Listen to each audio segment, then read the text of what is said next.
Hello viewers. तो आज मैं आपके लिए कबीर की साखी के कुछ इंपॉर्टेंट क्वेश्चन लेकर आया हूं, क्योंकि एग्ज़ाम करीब है, हाफिल एग्ज़ाम। कुछ जगहों पर शायद एग्ज़ाम शुरू भी हो चुके हैं, कुछ जगहों में कुछ दिनों में ही एग्ज़ाम शुरू हो जाएंगे। तो 2 नंबर के मार्क्स जो है आपके एग्ज़ाम में रहेंगे। ऐसे क्वेश्चन आएंगे जिसमें 2 नंबर मार्क्स होंगे। फिलहाल देखिए कबीर की साखी के कुछ इंपॉर्टेंट क्वेश्चन जो एग्ज़ाम में आ सकते हैं। तो पहला क्वेश्चन देखिए, कबीर के अनुसार मनुष्य की वाणी में मिठास कब आती है? कबीर के अनुसार मनुष्य की वाणी में मिठास तब आती है जब वह आपा खोकर बात करता है। आपा आपा का मतलब है अहंकार, अर्थात जब मनुष्य अहंकार शून्य होता है तो उसकी वाणी मधुर हो जाती है। कबीर के अनुसार ईश्वर का निवास कहाँ है? कबीर के अनुसार ईश्वर कण कण में समाया हुआ है, वह प्रत्येक हृदय में रचा बसा हुआ है। उसके शब्दों में ऐसे घटी घटी राम है, दुनिया देखे नहीं।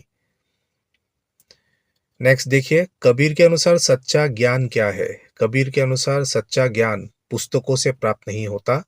पुस्तकें पढ़ पढ़ कर तो लोग जीवन को व्यर्थ ही गवाते हैं। व्यर्थ यानी कि बेकार। सच्चा ज्ञान अनुभूति से प्राप्त होता है। अनुभूति यानी कि अनुभव। स्वयं घायल होने अर्थात अनुभव करने से प्राप्त होता है।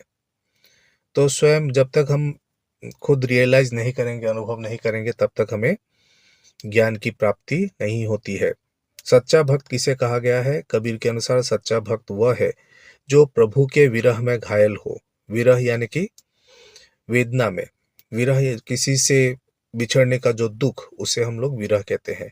तो यहाँ पर कबीर जो है भगवान से बिछड़ने के दुख से घायल है। जिसने प्रभु का प्रेम अनुभव किया हो, जो प्रियतम के अक्षरों का ज्ञाता हो। तो जिसे प्रियतम यानी कि भगवान के अक्षरों का ज्ञान हो, यानी कि भगवान के बारे में कुछ पता हो, नॉलेज हो, वही सच्चा भक्त कहा गया है। आगे देखिए, निंदा की क्या उपयोगिता हो सकती है, या फिर आलोचकों के बारे में कबीर की क्या राय है? तो ये आप देख सकते हैं, साइड में सीबीएसई लिखा हुआ है। ये सब सीबीएसई में ऑलरेडी आया हुआ है। ये सब क्वेश्चंस आए थे पहले। ये काफी इंपॉर्टेंट है। देखिए, क्वेश्चन ये भी हो सकता है, ये भी हो सकता है, लेकिन आंसर एक सेम होगा। कबीर के अनुसार निंदा बहुत उपयोगी है। यदि मनुष्य अपनी निंदा को सहन कर ले तो उसे अपने अंदर सुधार करने का अवसर मिलता है। वह बिना किसी प्रयास के स्वयं को निर्मल और उज्जवल बना पाता है। दूसरे, निंदा सुनने से साधु में सहनशीलता का गुण आता है। तो कबीर ने क्या कहा है कि निंदा, बुराई बहुत ही जरूरी है, और इसको जो सुन लेता है, सहन कर पाता है, वो अपने आप को बेटर कर सकता है, निर्मल और उज्जवल बना पाता है। और दूसरी बात है कि निंदा सुनने से क्या होता है, साधु में सहनशीलता का गुण आता है। इंसान में सहनशीलता, सहन करने की ताकत बढ़ती है। इसके बाद देखिए, कबीर के अनुसार निंदक कौन होता है? उन्होंने उसे अपना सबसे बड़ा शुभचिंतक क्यों माना है? कबीर निंदक उसे मानते हैं जो हमारे पास रहकर हमारे व्यवहार और आचरण की निंदा करता है। आचरण यानी कि हम जिस तरीके से बिहेव करते हैं। कबीर ने ऐसे निंदक को अपना सबसे बड़ा शुभचिंतक इसीलिए माना है क्योंकि उसके निंदा वचन सुनकर हम में आत्म सुधार की भावना आती है। तो उसके उसकी बुराई सुनकर, जब हमारी कोई बुराई करता है तो बुराई सुनकर हमें आत्म सुधार यानी कि खुद हम अपने में सुधार लाने की कोशिश करते हैं। इसीलिए उन्होंने कहा है कि हमें निंदक चाहिए, निंदक होना ज़रूरी है जो हमारी बुराई करे है, और हमें पता चले कि हमारे अंदर क्या कमज़ोरी है और हम उसे सुधार सके। कबीर के दोहों को साखी कहा जाता है क्यों? देखिए, ये भी बहुत इंपॉर्टेंट क्वेश्चन है। कबीर ने अपने दोहे निजी अनुभव के आधार पर लिखे हैं। निजी अनुभव यानी कि उन्होंने जो भी एक्सपीरियंस किया, उसी पर बेस करके उन्होंने लिखे। उन्होंने जीवन का जैसा साक्षात्कार किया, यानी कि जीवन को जैसे उन्होंने देखा, वैसा लिख दिया। जीवन के साक्षी अर्थात गवाह होने के कारण वे साक्षी या साखी कहलाए। तो साखी इसलिए कहा जाता है क्योंकि वह जीवन के साक्षी, यानी कि जीवन में उन्होंने जो कुछ भी देखा, जो कुछ कुछ भी उन्होंने प्रूफ, उनके लाइफ में प्रूफ हुआ कि ये हुआ है मेरे साथ, उसी को उन्होंने एक्सप्रेस किया है। इसीलिए इसे साखी या साक्षी कहते हैं। आगे देखिए, कस्तूरी मृग के उदाहरण द्वारा कबीर ने क्या स्पष्ट किया है? कस्तूरी मृग के उदाहरण द्वारा कबीर ने स्पष्ट किया है कि जिस प्रकार मृग की कस्तूरी उसकी नाभि में होती है, मृग यानी कि हिरन, और कस्तूरी क्या थी? एक खुशबू थी, कहीं बाहर नहीं, उसी प्रकार भगवान सबके हृदय में निवास करते हैं। तो उन्होंने क्या कहा है कि हिरन की नाभि में जिस तरह खुशबू होती है लेकिन उसको पता नहीं होता, वो बाहर ढूंढता रहता है, वैसे ही भगवान सबके हृदय में निवास करते हैं। उसे ढूंढने के लिए बाहर भटकने की आवश्यकता नहीं है। तो भगवान को कहीं और ढूंढने की जरूरत नहीं है, भगवान हमारे हृदय में ही निवास करते हैं। तो कबीर ने क्या कस्तूरी का उदाहरण देकर उन्होंने यही बात समझाने की कोशिश की है।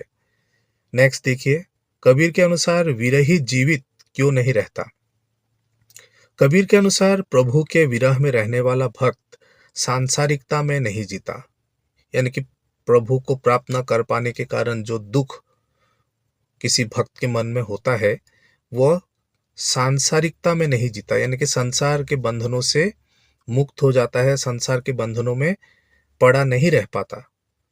उसके मन में संसार सुख पाने की इच्छा नहीं होती। तो संसार में जो भी सुख है, जिन चीजों से इंसान खुश हो जाता है, सुख प्राप्त करता है, वो उसके लिए बेकार हो जाती है। वो उन सब चीजों से उसे सुख प्राप्त नहीं होता।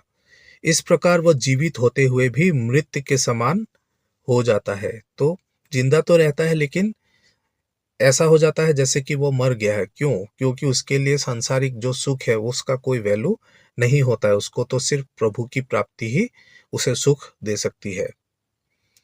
नेक्स्ट देखिए, कबीर के अनुसार कैसी वाणी का प्रयोग करना चाहिए और क्यों? कबीर के अनुसार मनुष्य को अहंकार शून्य, यानी कि जिसमें अहंकार ना हो, और मीठी वाणी का प्रयोग करना चाहिए।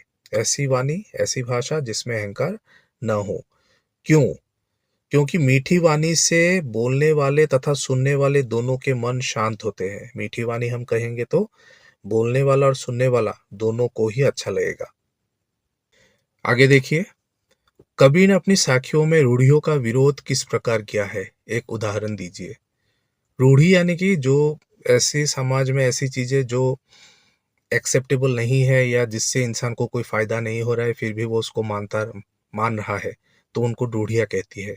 तो कबीर ने अपनी साखियों में इनका विरोध किया है। उदाहरण देने के लिए कहा है, कबीर ने अपनी साखियों में पोथी पढ़ने की रूढ़ी का विरोध किया है। पोथी यानी कि धार्मिक पुस्तक। तो धार्मिक पुस्तक पढ़ने का कोई फायदा नहीं है, यह वो समझाने की कोशिश कर रहे हैं। उन्होंने कहा है कि पुस्तकीय ज्ञान पा लेने से कभी ईश्वर की प्राप्ति नहीं होती है। इसी प्रकार मंदिर, मस्जिद या तीर्थ में भटकने से भी प्रभु नहीं मिलते। तो उन्होंने क्या कहा है कि सिर्फ पुस्तक पढ़ने से, पुस्तक का ज्ञान प्राप्त करने से ही भगवान की प्राप्ति नहीं होती, और मंदिर मस्जिद में भटकने से भी भगवान की प्राप्ति नहीं होती। उन्होंने उदाहरण क्या दिया? कस्तूरी हिरन की नाभि में रहती है, फिर भी वह उसे ढूंढने के लिए जंगल जंगल भटकता फिरता है। तो जैसे हिरन की नाभि में ही खुशबू होती है, कस्तूरी नामक खुशबू, लेकिन उसे पता नहीं है और वो जंगलों में उसे भटकता फिरता है। निंदक को पास रखने से हमारा स्वभाव निर्मल कैसे बन जाएगा? उदाहरण सहित तर्क लिखिए। निंदक के पास रहने से हमारा स्वभाव निर्मल बन जाएगा। निर्मल यानी कि साफ। यदि हमारा निंदक हमारी किसी बुराई को मुंह पर कह देगा तो हम आगे से सावधान हो जाएंगे। अगर हमारी बुराई करने वाला सीधे हमको कह दे कि तुम में यह कमी है, तो हम सावधान हो सकते हैं और उस कमी को ठीक कर सकते हैं। हम उस बुराई से बचने की चेष्टा करेंगे। इस प्रकार हमारा स्वभाव शुद्ध होता चला जाएगा और ऐसे हम और बेटर होते जाएंगे। तो विद्यार्थियों, उम्मीद है कि आप ये क्वेश्चंस देख लेंगे और इनको समझ लेंगे, क्योंकि इम्पोर्टेंट है। एग्जाम में इससे क्वेश्चन आ सकते हैं। मैं आगे भी और भी जो लेसन्स है उनके एक एक वीडियो में आपको देते रहूँगा, जिसमें इम्पोर्टेंट क्वेश्चंस होंगे। तो वीडियो पसंद आए तो लाइक कर लीजिए और सब्सक्राइब भी कर लीजिए।